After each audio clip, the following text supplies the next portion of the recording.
Hi everyone, and welcome back to another part of Grand Theft Auto 3. This is part 101, and in this part we are going to the final mission for Joey Leone. As you see, I have a taxi here because this a four-door car is required, but I have a taxi because it totally relates to a mission in Vice City called The Job, but this is called the Getaway.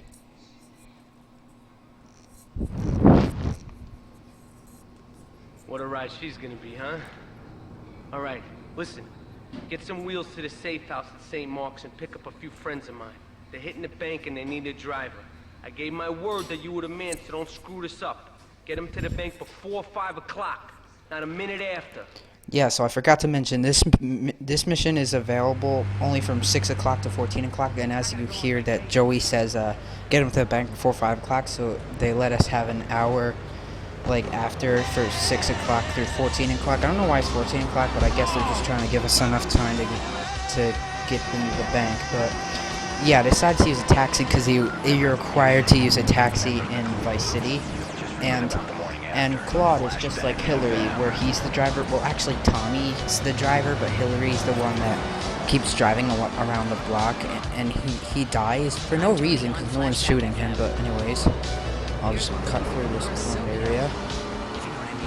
And yes, I'm using my other effed up controller that actually has the L3 button that works.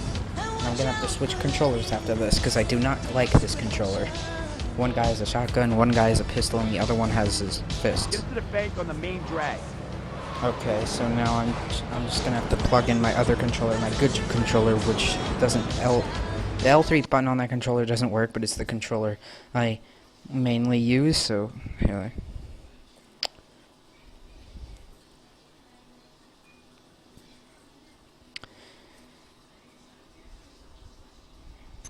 Okay, there we go. And now we have to drive them to the bank so they can do their job. And we're just like Hillary, literally. We don't go in the bank. It's much more entertaining in Vice City where we get to go into the bank. And after that mission, the bank is unlocked, meaning that we can go inside it and stuff. But you get a 4-star wanted level if you go to the second floor. And I just went through the alleyway with the police bride because everyone knows that police bride. Literally, it's the easiest one to find. In and out in no time. Unlike Vice City where we take a while. That's actually pistol shots, and those screams are actually what females make when they're getting burnt by fire. And what about this? Our first 3-star wanted level of a mission and this LP. So yep, drive down this alleyway where everyone knows where this police bribe is. And yeah, you just heard chopper noises in the background, right? 3 stars, you get a chopper after you. But now I just got down to 2 stars where just cop cars chase you. And 1 star is obviously cops on foot chasing you, which increases your chances of getting busted if you're in a car. But I'm just gonna back into it, and even a car like a taxi you can respray, which is, yeah.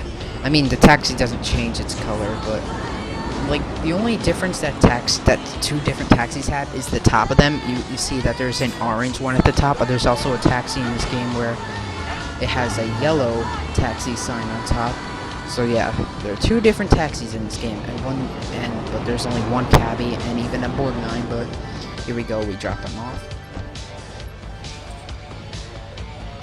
They don't even say thanks, they just run in with their money, but that's $30,000.